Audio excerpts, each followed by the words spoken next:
is under seemingly perpetual construction. I began first attending college back in I shouldn't say this, but back in the mid-1970s. Driving I-35 at the time, and I-35 was under construction at that time. It remains under construction today. That said, here's the point I wanted to make with you, and that is Texas is blessed with so many resources that we have the largest road building fund of any state in the United States of America. We just announced last week we have a road building fund of $146 billion to build out the transportation infrastructure across this state. I was telling this to a fellow governor, the governor of the Commonwealth of Virginia. Told him how much that we were spending on transportation here, and we were having dinner, and he dropped his fork, and he took a second look at me and said, "How much did you say?" And I repeated, he said, "What you all are spending on roads in the state of Texas is more than the entire budget of the Commonwealth of Virginia." And we will continue to make sure that we use those resources to build out the infrastructure that is needed to meet the growth that we have in this state.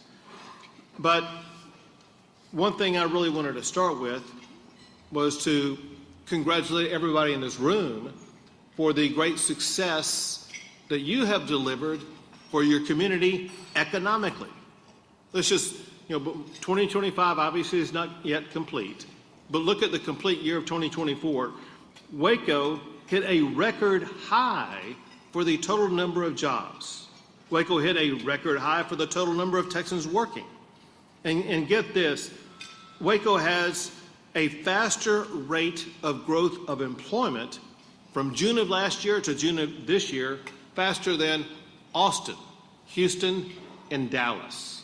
You can see that Waco is one of the substantial economic engines of the great state of Texas.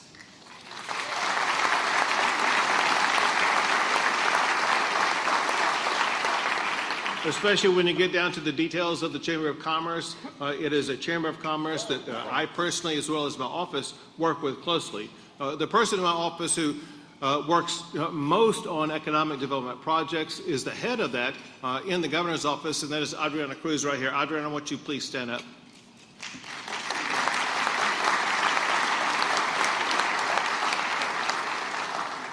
So last year, the governor's office and its economic development team worked with this chamber on at least 3 economic development projects. And already this year, you're off to a great start where we are working on at least 3 more economic development projects, and the year is not yet over. That success is a testament in part to the ingenuity, the drive, and the determination of everybody in this room who are making Waco and this entire region a tremendous economic success. Give it up for yourselves and your fellow members for everything you're doing.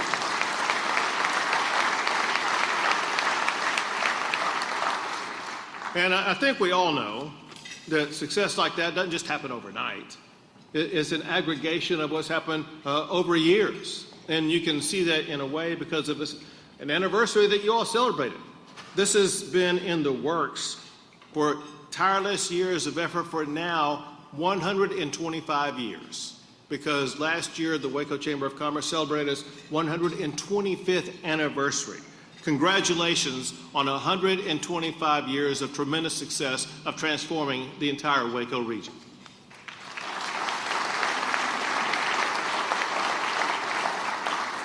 This region is increasingly a key part of the Texas economic juggernaut. Texas ranks #1 in the United States of America for the most new jobs added. Texas ranks #1 as ranked by CEOs who run businesses as the best state for doing business for 21 years in a row. Texas ranks #1 for economic development projects. This is defined in a way that it leads to what's called the Governor's Cup. The Governor's Cup goes to the state that ranks #1 for those economic development projects. And not only is Texas the national champion in that, Texas has been the national champion for economic development for 13 years in a row. And you all are part of that. Those economic development projects I spoke of earlier Those are all tallied and aggregated in Waco and Austin, Houston, and Midland, and all towns across the entire state to see which state comes out on top. And one reason why Texas has ranked number one for those 13 years in a row is because we have the best local level economic development teams of any state in the United States of America, and you are a driving part of that. So thank you for what you've done to lead to Texas winning those Governor Cups.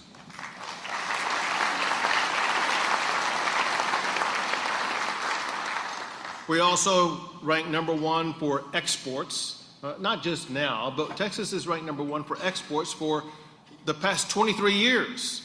And some of those exports are coming from right here in the Waco area. When you add up all this economy together, it leads to Texas having an annual gross domestic product of more than $2.7 trillion a year. Now, that's a number. Let me give you context for that number. There are only 7 countries in the world that have a gross domestic product larger than Texas. The United States, obviously, China, India, Japan, the United Kingdom, Germany, and France. And we are closing in on catching up with France, and one of these days, maybe here pretty soon, there may only be 6 countries with an economy larger than Texas. So what we've been able to assemble here in this state is enormous, and it redounds to the benefit of every man and woman who calls Texas their home. And importantly, we did a whole lot during this last regular session to bolster our number one standing for business. We expanded business courts. We focused on codifying the business judgment rule. We limited derivative action lawsuits. We expanded the research and development franchise tax credit. We expanded career training. And important, so important to the future of businesses in particular, but every man, woman, and child who live in the state of Texas. We dramatically expanded the power available on our power grid. One thing that some people still have in the back of their minds is what happened in 2021 when we lost power for a while. What a lot of people do not know is how we responded to that challenge by restoring resiliency in the power grid and increasing the amount of power available. Since that failure in 2021, no Texan has lost power because of any deficiency in the Texas power grid ERCOT. There may be at the local level some power lines down because of heavy wind or a storm or something like that, but the grid itself has remained perfect since 2021. And as some mathematical examples, since 2021, Texas has increased the power available on our power grid by 25%. Texas now generates more power for our state than the second and third states combined, to give you an example of how much power we have. Because Texas ranks number one in the United States for more power generation than any other state, that is perhaps the reason why all of these AI data centers are coming to Texas. The AI data centers need access to power. And because Texas has it far more abundantly than any other state, we are the home of AI data centers. What that means is Texas is going to be the home of the future of artificial intelligence, because as those massive AI data centers get built out, they will soon be connected with these hyperscalers and then the innovators that are going to lead to the advancement of artificial intelligence, which will be the leading driver economically in the entire world in the coming decades. So the power is very important. Something else that goes along with it, whether it be for those AI data centers or candidly for any business, and definitely for every home. When you go to your faucet at home and turn it on, you expect water to come out of it. And as we all know, with the growth of the population, with the growth of businesses in our state, especially the businesses that are demanding a lot more water, we need access to a lot more water in the state. This session, I made an emergency item, and the legislature delivered on that emergency item, where we made a generational investment in water. $20 billion investment in water for the future of Texas. Half of that will go to increase new water sources. The other half will go to repair water infrastructure that's aged and broken and defective. This is amazing when you think about it, that in this state, we're currently losing hundreds of billions of gallons of water because of broken, busted, and inefficient existing water lines. Just repairing those lines alone will deliver more than 100 billion gallons more of water to your tap every single year. But importantly, provide the water that's needed for these new businesses to continue to come here, knowing they're going to be able to access the water and the power to succeed at a lower cost level than they would in other states.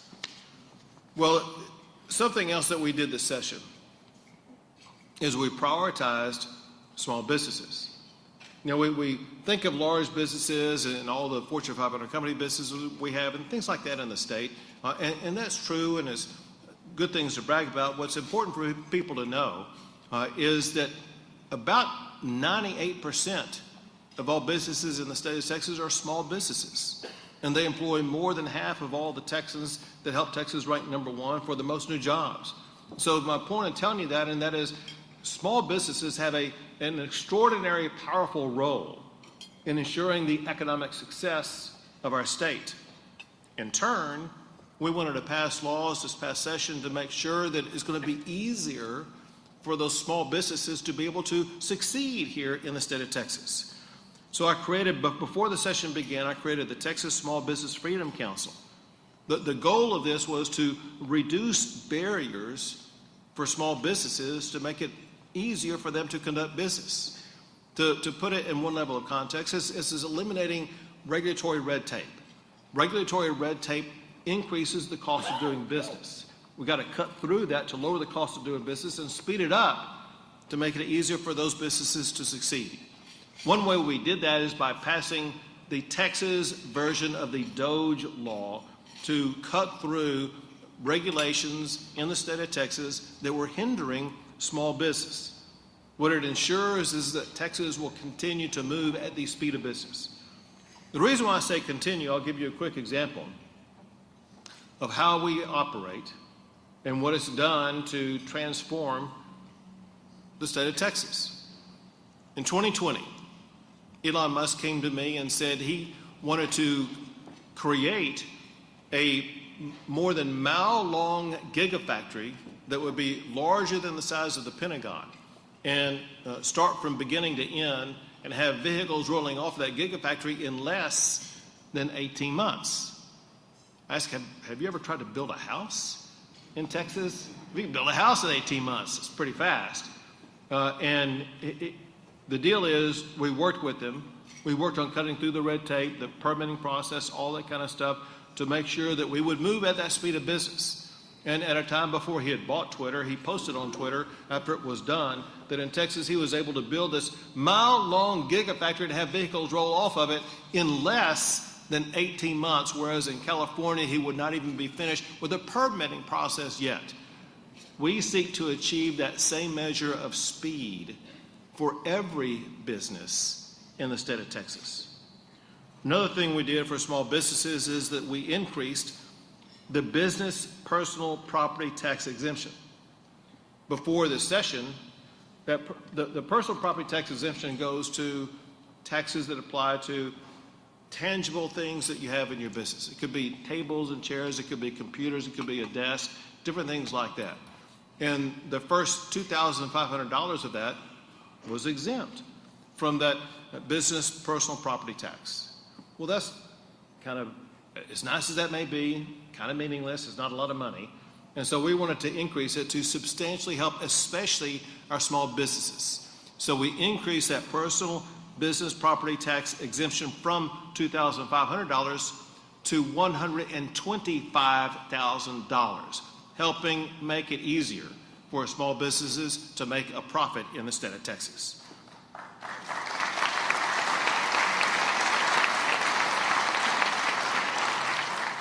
We also addressed a complaint that many businesses had, and that is we expedited the business record searches and filings at the Texas Secretary of State's office. We made permanent the veteran-owned business franchise tax exemption. There are so many veteran-owned businesses. Texas is the #1 state for veterans. And many of these veterans, when they leave the service, they want to come here and start a business. And we want to encourage that and aid them in the process. One thing that we had done is we provided a business franchise tax exemption altogether for veterans, but it expired this year. And we not only wanted to extend it, we wanted to end it. And so we made that exemption permanent forever for veteran-owned businesses in the state of Texas.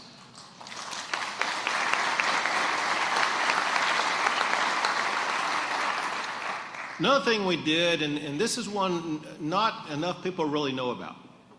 One thing that we've seen definitely in the aftermath of COVID, but also just see increasingly because of the advancements of technology, is that there's more and more people who are running business from their own home. They don't need to go to a building downtown or anything like that. They can make a profit and make a good living just running a business from their own home. We wanted to make it easier for them to do that. So we passed a suite of laws that largely prevent cities from imposing regulations on most of the businesses that you run from your own home. Get regulations off your back, let businesses run from home, earn a profit easier and faster.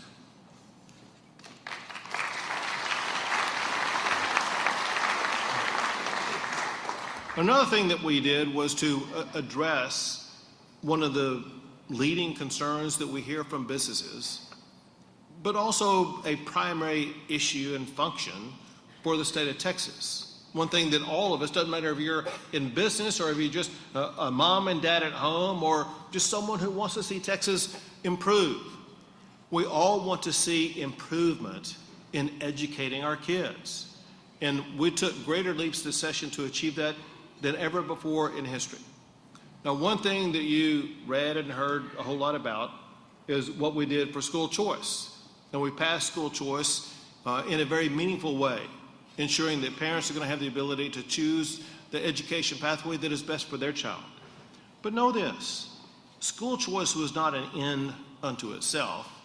It was a means to a larger end. During the process of advancing school choice, now I became the first governor in the history of Texas to talk about a new vision. Go back to ways in which I began my remarks. I talked about all these ways in which Texas is number one for jobs, for exports, and stuff like that. And I'll be honest with you, if I kept talking about the ways Texas is number one, and that's all I talked about, I could talk another 15 minutes. Bottom line, we're number one in a lot of ways. However, before now, no governor has ever talked about a new number one. I believe Texas should be number one in educating the children of our great state.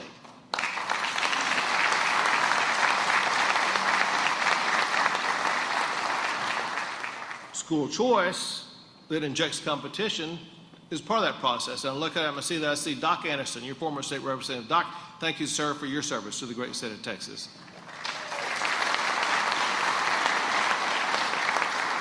But to go back and put all the pieces of the puzzle together. So school choice ensures competition, ensures that parents who have 3 or 4 kids, for one of the children, the local public school is going to be the best pathway. For another child, charter school is going to be the best pathway. Another child, homeschool is going to be the best pathway. Parents know better than anybody else what's the best pathway.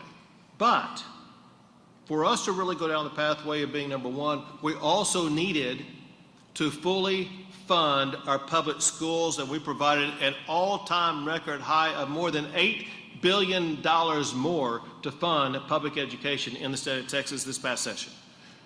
Another thing along those lines, a priority along those lines, if we're going to be number one in education, we have to be able to attract and retain the best teachers. Teachers are fundamental to a quality education, and we provided an all-time record pay increase of more than $4 billion for our teachers to make sure that they're going to stay in our public schools and continue to do a good job and attract the best and brightest teachers. And the last is better curriculum. We have to double down on mastering reading and math. If you can master those two topics, you're going to excel in every other subject. So putting all this together is going to put Texas on a pathway to climb the rankings. And know this, with the report from 2025, we've already begun the climb. If you look at the test assessment results in the largest two school districts in the state of Texas for 2025, Houston Independent School District, Dallas Independent School District, there were measurable improvements in academic success in those schools. Also in Waco ISD. If you look from the immediate aftermath of COVID 2021 through 2025, you improved from 41 to 50% proficiency. That's not where you want to be, but it shows that you're moving in the right direction here in Waco. We're not going to be satisfied in Houston or Dallas or Waco or Pecos or any other place in the state of Texas until we have every ISD, every child in every region climbing the ranks of success for their own personal success, which will lead to the aggregate success for the entire state, ranking Texas #1 for educating our kids. We also focused on the topic I heard the most about, and that is addressing property taxes. Let me tell you what we did in the regular session. We used $50 billion to reduce property taxes.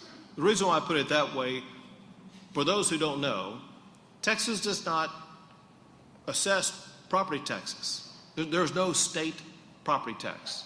All the property taxes are at the local level, the largest of which is the school district property tax, and then you have city and county and some other jurisdictional property taxes at the local level. So it's not like we can go to Austin, Texas and say, we're going to cut the Texas property tax rate. There's not a rate for us to be able to cut. So what we have to do instead is to use money to try to reduce the property tax burden that you're dealing with. And we did do that in two ways. One is we increased the homestead exemption. When I became, well, first, the homestead exemption is, it exempts a certain value of your home that otherwise would be subject to property tax, and says that for that amount, you don't have to pay any taxes on that amount for your school property taxes. When I became governor, that amount, that exemption, was $15,000. When we finished the session, it was increased from $15,000 to $140,000. The first $140,000 value of your home will not be subject to a school property tax. If you're a senior, which it looks like there's none of those in the room today, but if you were a senior, that exemption is $200,000. Mathematically speaking, if you look at all the seniors' homes across the state of Texas, it means half of those seniors will pay zero in property taxes on the school district component of property taxes, which is the largest component. The other half of the money that we used to address property taxes was to actually buy down or reduce the property tax rates assessed by your local school districts. And know that when we reduce those school district rates, it's not going to mean that they're not going to get the money. It means that they're going to be getting the money from the state of Texas as opposed to taxing you. Basically, we're paying your share of those taxes as opposed to you paying it, meaning the schools will still get funded. It's just that you will not be paying those taxes.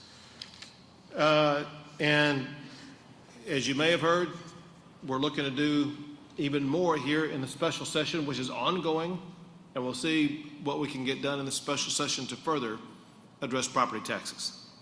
Speaking of the special session, let me mention one last topic.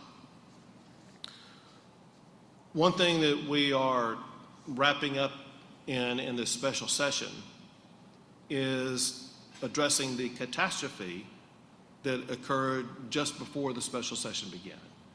And that is the tragic floods that swept through all parts of Texas. There most prolifically was on the Guadalupe River in that region of Texas. It's in Kerr County largely. But listen, there were massive floods all the way from Tom Green County to Georgetown to Austin area and parts in between. And we needed to respond to all of it. And one thing that we have done, we've passed several laws to ensure that all communities are going to be better prepared to deal with dangerous flash floods. One thing is to improve early warning systems. Another is to improve camp safety for children. Another is to provide relief funding for these communities. There were tragedies, the most horrific of which is a parent losing a young little girl swept away in the middle of the night. And there's no way you can say anything, no way that you can fund anything that will replace that loss. But what we can do is to dedicate ourselves, as those parents requested us to do, to ensure the loss of their daughter's life was not in vain. And I will be signing laws later this week that achieve the goal that was requested by those parents to ensure camps in the future for children, when parents drop their child off, they will know with greater certainty their child will be safe from any potential disaster. Aside from the stories of extraordinary grief, there are also stories of extraordinary heroism. You may remember videos of what I'm about to recount for you. And that is in the early morning hours, even before the sun came up on July the 4th, and as the sun rose, you saw helicopters rescuing people out of trees. You saw swift water boats and other operations taking place on the water, in the water, and on the banks of it. State agencies such as, whether it be the National Guard, the Texas Department of Public Safety, Texas Task Force 1, agencies like that, together, they rescued and evacuated more than 1,000 people from harm, saving lives.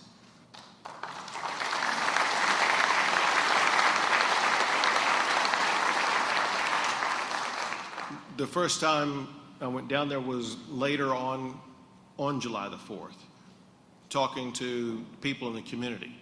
And they were stern, they were resilient, they were strong, and they said, listen, when waters rise in Texas, so do we. And we get together, we unite, and we work together to ensure we're going to take care of each other and rebuild our communities. And that's exactly what's been taking place with extraordinary resiliency. We're rebuilding not just Kerrville, but also Georgetown, San Angelo, and other places across the state. So you can understand there's an approach that we take whenever we deal with mass disasters like this. Number one priority is to save lives, to protect lives and stabilize lives. Once we do that, we get into restoring communities in the rebuilding process, and that includes stabilizing a community and then going through the debris removal process so we can situate them in a way they can rebuild. Then we prioritize what we are going through, almost complete on right now, and that is to help every person who lost a primary residence have that home rebuilt. This is happening in part because of the extraordinary generosity of our fellow Texans. I don't think I've seen a response that provided as much donations as I have in response to this. More than $100 million has been raised to help these families deal with the challenges they face. And there was an announcement that we made 2 weeks ago where almost $50 million has either been directly handed to or is in the process of getting its way to every homeowner who had a primary residence there, harmed in any way. It could have been a total loss or could have just had an inch of water in it. Everybody whose primary residence got damaged is going to have their homes rebuilt, and they are being rebuilt as we speak right now to get them back home as quickly as possible.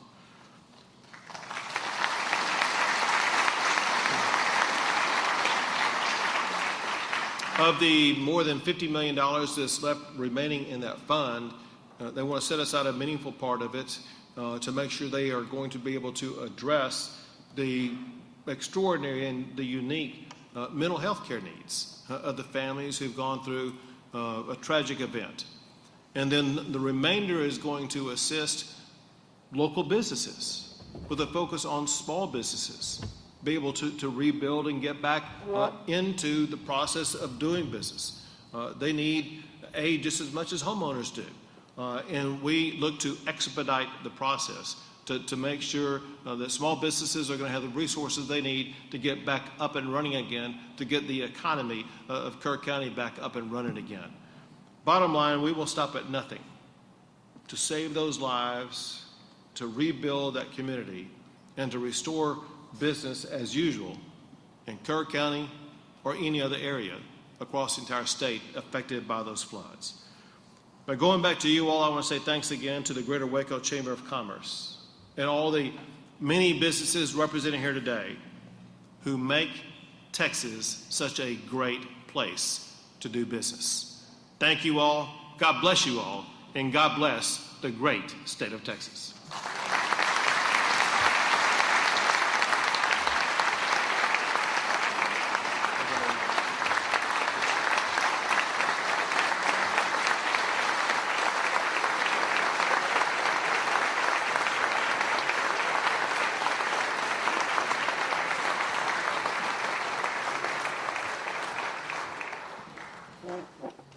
Governor, thank you so much for those words. My name is Rick Tullis, and I co-chair the Chamber's Public Policy Committee.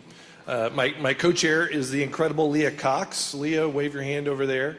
And we help lead with Jacob Hogan, the director at the Chamber, lead a group of 30-plus folks that come together every session to come up with legislative priorities that we want to share down in Austin. We do the same thing in D.C. yearly. And we are about to have a discussion with our two state legislators in just a second, where we're going to talk about that. We're going to go line by line and make sure they did. I'm just kidding. We're not going to do that. But we do want to hear from them.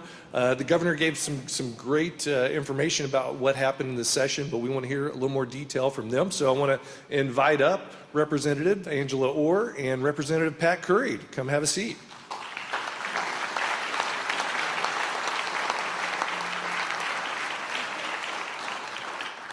Yeah, while they're coming up, just so you know, the categories that, this feels like Jeopardy, we're picking categories. The categories that we focus in on at the Chamber include economic development, workforce and education, business climate priorities, and also infrastructure. And so that's mainly where our discussion is going to be today. Welcome. How are you guys doing?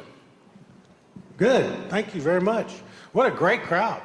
I mean, this is awesome. I love how Waco turns out. I just love the fact that all of us come together to listen and learn and grow and work together to make all these things happen. Thank you very much for the invitation. And I also want to say to Governor Abbott, welcome to House District 13. Well, and if you look at the program, we were going to have a third legislator up here. Senator Birdwell could not make it today, but that's okay because Representative Curry said he would take all of his time that he was allotted. So. Okay, well, let's start with economic development. We heard some great stats from the governor. In fact, Governor, if you ever get tired of that job, we've got a place for you at the Chamber. You can really sell it. We love it. So from you guys, from y'all's standpoint, what work was done in the 89th session to really help this community move forward with economic development? So first and foremost, the work that's done in economic development starts right here. It starts at this table, actually. And it's Chris, it's Matt, it's Adriana, it's the entire team of the state of Texas and McLennan County and the Greater Waco Chamber and Scott Felton, our county judge, wherever he is, he's hard to find. Oh, there he is, I see him. And the whole team is what makes it, is really what makes it the way it happens.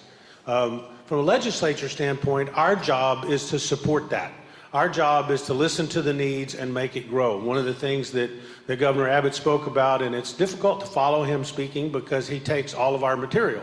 So we're over here quickly rewriting, trying to come up with, oh my gosh, what are we going to talk about? Thanks a lot. One of the things that I found most interesting is the R&D tax credit, which allows businesses to work together with our universities and what have you for R&D franchise tax credits. It takes it up to 11% of a tax credit for them for the work that they do together and investing in the community. And from a workforce development standpoint, that's a big deal.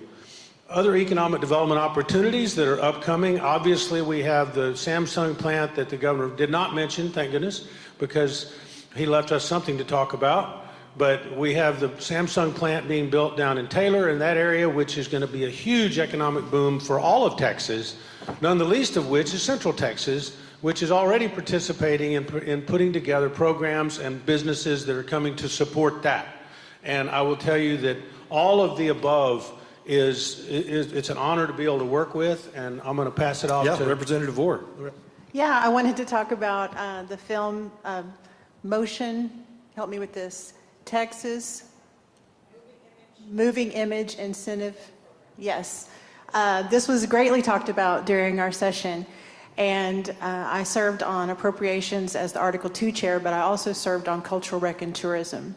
And this was a program that I didn't know much about. I'm sure you've heard a lot about it. But for the Waco economy, the Magnolia Network has had such an impact here, and not just on jobs, but also on tourism and industry. And I'm really pleased to see that we're going to get somewhere to increase that funding. I think it's important to have Texas stories told by Texans. And you should be very proud that Waco, you cannot have a discussion in Texas about motion pictures without talking about Waco, Texas, and the Magnolia Network. So congratulations on that. So workforce, we realized here in McLennan County 3 or 4 years ago, we were having this great economic development success, but that created a workforce challenge, and we realized we needed to put a lot more resources and energy to building a workforce. Is there anything done this session that you feel like would really strengthen our workforce development here? Let's talk about TSTC for a minute. They're sitting right here. Thank God for it. Yes, number one, I mean, TSTC had the foresight to develop a work site here. This was the first one. It's on the south side of Waco, actually southwest side in the manufacturing and the industrial area. And I will tell you that that will be the key to a huge success of workforce development in this area. There's so many aspects to workforce that we could sit here and talk about, and everybody knows that affordable housing is critical, infrastructure is critical, water is critical, electricity is critical. All of those things, luckily, we have. Not luckily, I misstated that. It's because our fathers and our forefathers and our current leaders have all worked really hard to make sure that we have those things in place so that we can attract these businesses and attract the people that work in them. And so I will tell you this is my time to put in my plug. TSTC has grown by over 15% just this year. What a great organization. What a great leadership team sitting at this table. And I will tell you that we know from a legislature standpoint that we have to support them. Y'all need to know that we need to support them as a state. So we put in place and passed a bill for an $850 million fund to be the core basis for the funding for TSTC to help them fund their growth for the future, which is workforce development. It's one of the major keys to it. It is Proposition 1 on the ballot. Vote yes on Proposition 1. By the way, vote yes on all 17 propositions on the ballot if you have a question. Yes, go ahead. Do you have anything else to add on workforce? I think he said it all. Yeah. Well, you did forget the 9.3 million more that we got in the budget this time. Tell them about it. Well, you're doing a great job. Keep doing what you're doing. And it sounds like Representative Curry is going to be putting out a voter guide for everyone later on how to vote. So, okay, let's talk a little bit about infrastructure. There were actually some specific items that passed this session that have to do with Central Texas and future infrastructure improvements. Let's go, Angela, why don't you go first this time? Thank you. I'm losing my voice. Too many sessions. Too many sessions, Governor. $30 million for roads and highways. You don't even have to look out the window. You can hear it going by, how important it is, how much traffic passes through Waco every day. $30 billion for roads and highways, $5 billion for the Texas Energy Fund, which is going to include another $350 million for nuclear innovation. I think this is a really exciting part of the budget that doesn't get a lot of talk about, but I think it is a game changer. And the $1 billion for cybersecurity with the new Texas Cyber Command out of UTSA, going to be a huge part of our state going forward. Let's talk a little bit about water and electricity. Sure. So water obviously is number one. I mean, the governor spoke about it. You know how much effort we're putting into it. That's not a tenth of the effort that's being put into it. I mean, this is a long discussion. It's hard. Whiskey's for drinking, water's for fighting over. I can just tell you that this is going to be one of those times where over the next 5 to 10 years, we're going to be fighting over water and working ourselves through it. McLennan County, I think, has done a great job planning ahead. Central Texas has.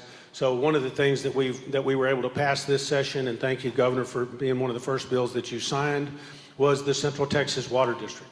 So the Central Texas Water Alliance is an alliance between water groups throughout Central Texas, including, and it was a partnership of state reps throughout Central Texas, including Bell County and west of us as well, so that we could have a water district that allowed us to bring water into our area and then share it amongst ourselves. And so we formed the district, we have the rights to be able to do it, and now we got to go get the water. And that's not an easy thing either. So being able to contract for that water is a major deal. We also are working on other water rights. We have worked very hard and are continue to work hard to secure our future for the next 100 years when it comes to the water for Central Texas. Finally, on that point, I'm going to speak just a little bit about SMRs. This has been a priority of the governor. It's been a priority of the legislature. We are working very closely with Texas A&M, Abilene Christian University, to develop and quickly develop and move into the small modular reactor space. We've got to get into nuclear power again. We've got to get into affordable nuclear power that moves at the speed of business, which is exactly what the governor has been talking about all the way through. We are on that, and we're going to continue to be on that. Hey, real quick, there was a lot of talk going into this session about protecting the North Bosque watershed, which is where Lake Waco is filled, its main source of water. What happened in that regard, and what future things are probably in the works? The good news is nothing. The truth be told is that we've spent a lot of time working, and again, our local leadership team worked well together with the Ag Group and Farm Bureau and so on to make sure that we were trying to work on the same page to protect Waco's water supply. Right now, Waco's, just about 100% of Waco's water comes from Lake Waco. And so the intent was to make sure that we protect that and keep clean water coming into Lake Waco for the future. The dairy farmers and Farm Bureau and all of us are working extremely well together to keep that from happening and to protect our lake and still allow business to grow and thrive in Erath County and our northwestern counties.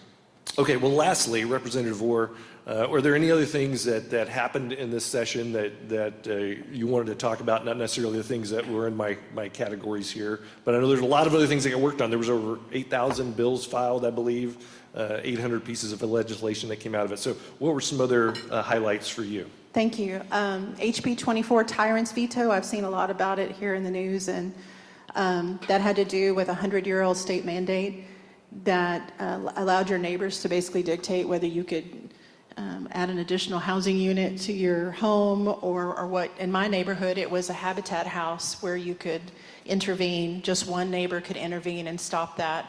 And so we were able to modify that law after 100 years and make it easier and more affordable to build homes in cities. So that was a big win. Yeah. We don't want to be California. And then locally, you also may have heard about Jennifer's Law. Was the result of a death over in Freestone County at a med spa. And so we passed a law to make it a little safer and for good actors to be able to continue to offer elective IV services. It was an unfortunate event, but it resulted in a good law, so we're happy for that. Good. Curry? Yeah, so a couple things. Number one, I said this quite a bit during my campaign. I've continued to talk about it ever since. A huge problem in not just Central Texas, but also throughout the state of Texas and throughout the United States is mental health. And a lot of people don't sit up here and talk about mental health and the need for the things that we need to do, but it's a major priority.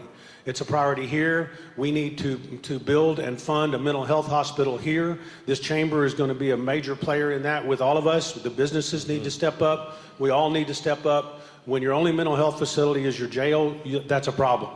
And honestly, whether it's be our children in our school systems, all the way up through our adults, and all of the drug problems and so on and so forth, that will be a priority moving forward. We have prioritized it in this last session. We were able to get more money for the Behavioral Health Network and work with McLennan County and the 6-county LMHA that we work within, and we're going to continue that effort and grow this thing and ultimately try to convince the legislature to help us build a real mental health hospital here to support all of Central Texas.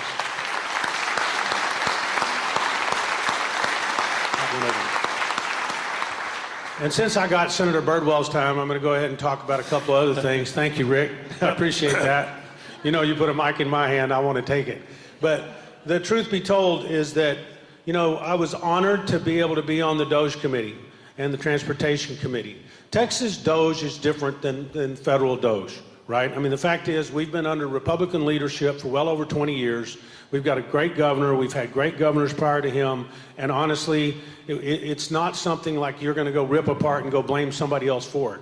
The key is getting rid of fraud, waste, and abuse. The key is supporting your businesses.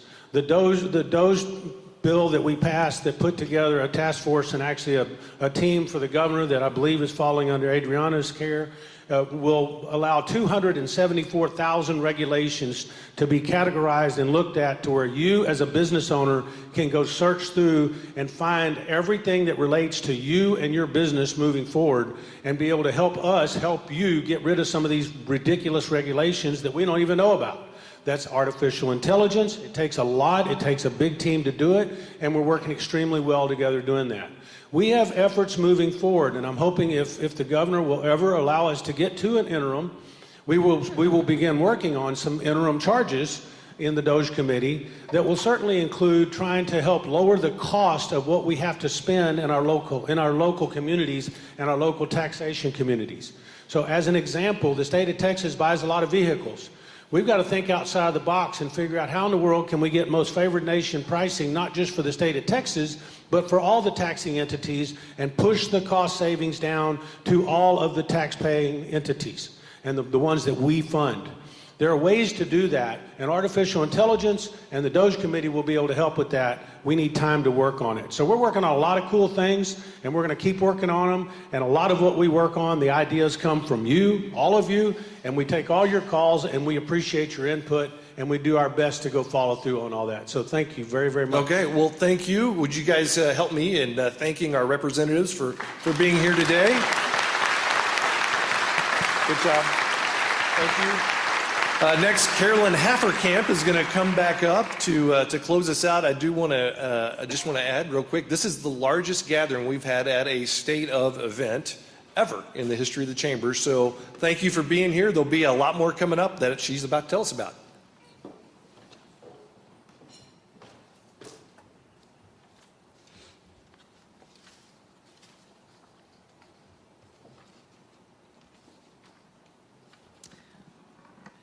All right, he's a lot taller than me.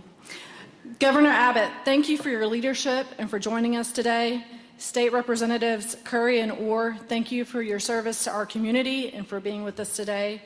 We appreciate all of you for joining the conversation, and we hope to see you next Tuesday at the State of the City and County Luncheon to hear from Mayor Holmes and Judge Felton. Same time, but at the Hurd Welcome Center. One final thank you to our sponsors for making today's event possible. Our presenting sponsors, AT&T, First State Bank, Hemisphere Aerospace Investments, and TSTC. Our gold sponsors, Arca Continental Coca-Cola Southwest Beverages, Ascension Providence, Chaparral Insulation, McLean Intelligent Solutions, and Parsons Roofing.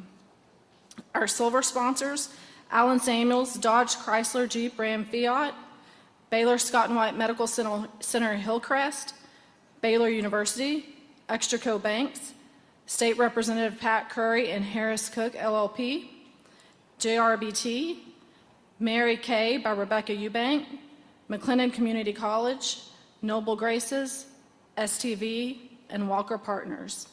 And our bronze sponsors, Automatic Chef Canteen, Brazos Masonry, Capstone Mechanical, Syntex Roof Systems, Eagle Surveying, Fox 44 KWKT, Kelly Realtors, Lombarger, Goggin, Blair, and Sampson LLP, Prophecy Media Group, Redwoods Inc., South State Bank, and TXU Energy.